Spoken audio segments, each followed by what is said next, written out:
Allah Subhanahu wa taala berfirman, "Wa nabluukum bisyarri wal khairi fitnah wa ilaina turja'un." Kullu nafsin dha'iqatul maut, setiap jiwa akan merasakan kematian. Wa nabluukum bisyarri wal khairi fitnah, dan kami akan menguji kalian dengan keburukan dan menguji kalian dengan kebaikan. Dan kepada kamilah kalian akan dikembalikan. Ini sering saya sampaikan bahwasanya jangan dibayangkan oleh kita bahwasanya ujian itu hanyalah kesulitan saja. Ya. Bukan hanya sakit, kesulitan, kekurangan harta. Di antara ujian yang Allah berikan kepada hamba-hambanya, nabluukum bil khairi, dan juga apa? Bisyarri wal khairi, kami menguji kalian dengan kebaikan, yaitu dengan kesehatan, dengan waktu luang, dengan kelapangan harta, ya.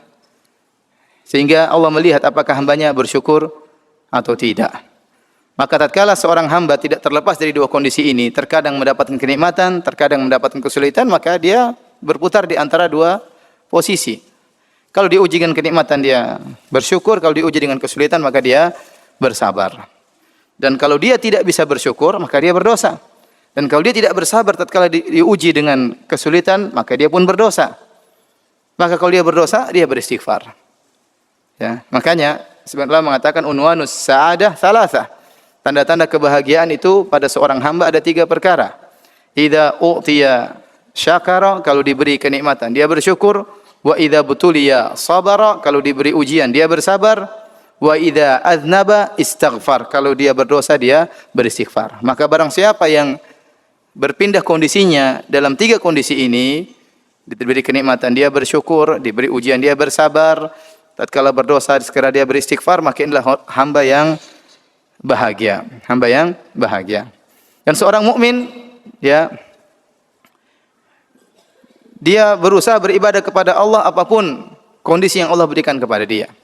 Apakah dalam kondisi lapang ataupun dalam kondisi sempit. Ya. Oleh karenanya Nabi sallallahu alaihi wasallam bersabda, "Ajaban li amril mu'min, innal amrahu kullahu khair." Sungguh menakjubkan perkara seorang mukmin, sungguhnya perkaranya seluruhnya adalah kebaikan, adalah yang terbaik. Wa laysa dzalika illa lil mu'min, dan ini tidak bisa dialami kecuali oleh seorang mukmin. In asabahu sarra syakara, kalau dia mendapatkan kesenangan-kesenangan dia pun bersyukur kepada Allah. Fakana khairal lahu, maka yang terbaik baginya. Wa in asabahu ad-dharra, kalau dia ditimpa dengan kesulitan-kesulitan, penderitaan, kesempitan, sabar, maka dia pun bersabar. Fakana khairal lahu, dan ini adalah terbaik baginya. Ya, ini kondisi seorang mukmin yang sejati. Makanya saya ingatkan kepada diri saya dan kepada para hadirin, ya. Masalah keimanan itu bukan cuma teori. Bukan cuma teori. Masalah tauhid, masalah akidah bukan cuma teori. Harus ada prakteknya. Bagaimana seorang kemudian hafal ayat-ayat, hafal hadis-hadis, sering ikut pengajian, tapi tatkala ada masalah sedikit dia tidak bersabar. Ada masalah sedikit mudah marah-marah. Melemparkan kesalahan kepada orang, ini namanya cuma sekedar teori, praktek enggak ada. Ya. Maka seorang mukmin yang sungguhnya kalau diberi kenikmatan dia bersyukur. Ada orang sering ikut pengajian tetapi waktunya bersyukur untuk bersedekah, membantu orang lain, tangannya terasa berat, hatinya terasa berat. Ini teorinya pintar, tapi prakteknya tidak ada, ya. Oleh karenanya, seorang berusaha menjadi seorang mukmin yang sungguhnya. Jika diberi kenikmatan dia bersyukur, kalau diberi ujian dia bersabar. Kalau dia bersalah dia beristighfar kepada Allah Subhanahu wa taala. Jadi intinya hamba diuji dengan kebaikan dan diuji dengan keburukan. Ya. Tetapi sebagaimana fitrah manusia, kalau kita diberi ujian oleh Allah dengan kebaikan atau keburukan, mending kita memilih diuji dengan apa? Dengan kebaikan. Disuruh milih jadi orang kaya bersyukur atau orang miskin bersabar, mending jadi apa? Mending kaya bersyukur, ya. Itu fitrah antum, ya. Ustadz juga demikian, ya. Kalau disuruh milih, ya mending saya pilih kaya bersyukur, ya, daripada miskin apa? Bersabar. Dan ini perkataan Mutarrif bin Abdullah rahimahullah, beliau berkata, la an u'afa fa ashkur ahabbu ilayya min an ubtala fa asbir. Saya diberi kelapangan oleh Allah Subhanahu wa taala, dijauhkan dari kesulitan, kemudian saya bersyukur, lebih saya sukai daripada saya diuji kemudian saya bersabar, ya. Tapi jadi masalahnya para hadirin hadirat, ya, kenapa tadi saya katakan ibadah syukur ibadah yang berat? Kenyataannya kebanyakan orang yang diuji dengan kemiskinan, dengan kesempitan, ya, dengan kesulitan, banyak yang lulus dari ujian tersebut. Mereka lebih mudah bersabar. Dan kebanyakan orang yang diuji dengan kekayaan, kelapangan, itu tidak bisa bersyukur. Mereka tidak lulus dalam ujian. Ini jadi masalahnya di situ. Makanya Nabi SAW mengatakan, "Ittala'tu ala al-jannah, fawajadtu anna aktsara ahliha al-fuqara." Saya melihat kepada isi surga dan saya dapati kebanyakan penghuninya orang-orang miskin. Artinya apa? Menunjukkan banyak orang diuji dengan kesempitan, mereka lebih mudah bersyukur. Lebih mudah bersabar. Mereka lulus dalam ujian. Dan ada orang-orang miskin tidak lulus dalam ujian, diuji dengan kemiskinan akhirnya merampok, diuji dengan kemiskinan akhirnya jual narkoba dan macam-macamnya. Tetapi kebanyakan orang diuji dengan kekayaan tidak bersyukur, ya. Lupa untuk banyak beribadah kepada Allah Subhanahu wa taala. Lupa bahwasanya setiap kenikmatan yang dia miliki akan diminta pertanggungjawaban oleh Allah Subhanahu wa taala. Tsumma la tus'alunna yauma idzin 'anil na'im. Sungguhnya kalian akan dimintai pertanggungjawaban atas segala nikmat yang kalian rasakan. Ya. Kalla innal insana la yatagha ar-ra'ahu istaghna. Sungguhnya manusia sungguh-sungguh akan melakukan perbuatan melampaui batas kapan? Ar-ra'ahu istaghna, tatkala dia merasa dirinya sudah berkecukupan sehingga dia lupa. Ya. Makanya saya ulangi lagi, kebanyakan orang diuji dengan kekayaan tidak lulus. Kebanyakan orang diuji dengan kemiskinan apa? Lulus. Saya tanya lagi sama antum. Antum pilih mana? Diuji dengan kekayaan atau dengan kemiskinan? Ini di masjid ya, siapa tahu dikabulkan doanya. Diuji dengan apa? Dengan apa? Kekayaan. Masih ngeyel. Saya sudah jelaskan.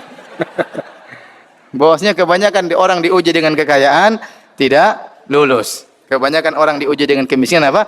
Lulus. Sekali lagi pertanyaannya. Pilih mana? Diuji dengan kekayaan atau dengan kemiskinan? Kekayaan. Tidak ada khilaf kayaknya.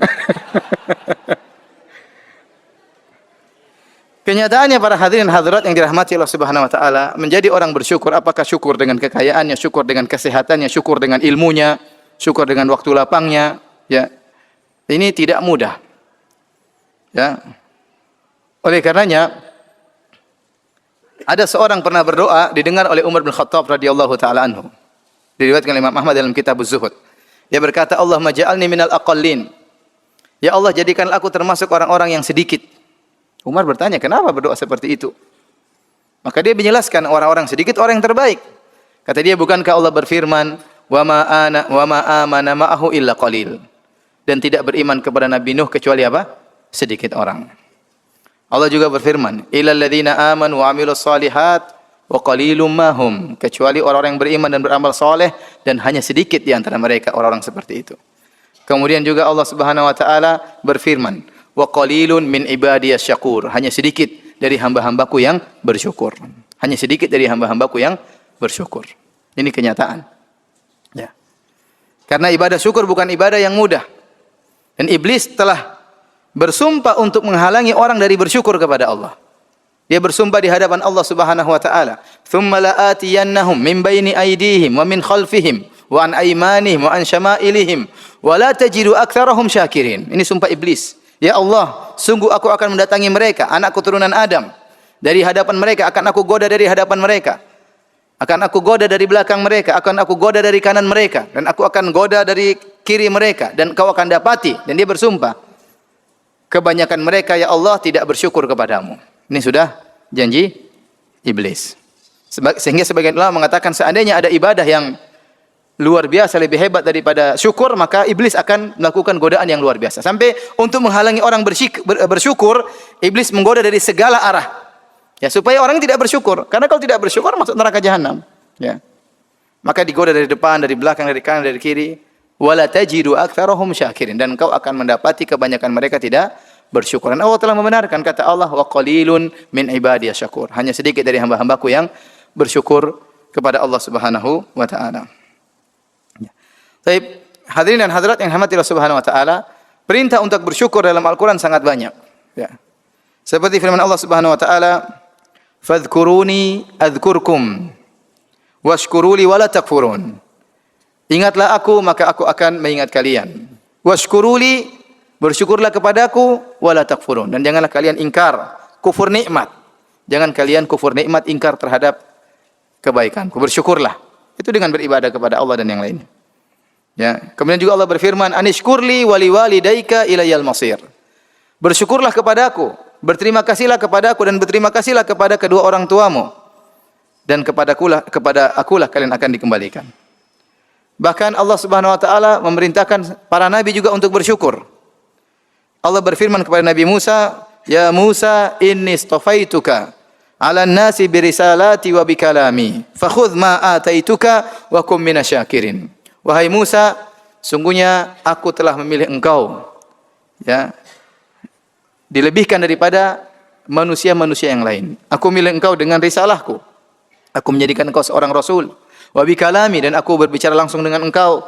Sehingga Nabi Musa diberi gelar dengan kalimullah, yang berbicara langsung dengan Allah Subhanahu wa taala. Kata Allah, "Fakhudh ma ataituka," maka ambillah apa yang aku berikan kepadamu. Ambillah Taurat, ambillah hukum-hukum yang aku turunkan kepadamu. Wa kum minasyakirin, dan jadilah engkau menjadi orang-orang yang bersyukur, ya. Jangankan kita untuk diingatkan bersyukur, para nabi juga diingatkan oleh Allah untuk bersyukur kepada Allah Subhanahu wa taala.